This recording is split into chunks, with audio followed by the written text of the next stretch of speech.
parimi ose rregulli i meherit, dhurata e martesës, shpeshherë ka probleme,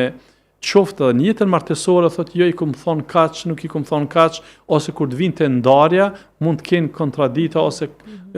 vinë deri te mosmarrveshjet, ose edhe për ndonjë kriter tjetër, sepse kur të bëhet akti martesor ose nikahi siç njihet edhe në gjuhën arabe apo në popullin ton, kanë të drejtë çiftet, palët, të vendosin kritere për njëri tjetrin. Pra ka të drejtë vajzat kërkojnë diçka të veçantë, për shembull kërkon që unë du me punu, unë du të shkollohem mas martesës, unë du ta kem një shërbëtore mas martesës, ose kriteret të ngjashme, unë vetëm po i numëroj disa. Ose, për shembull, burri ka kritere, për shembull thot, unë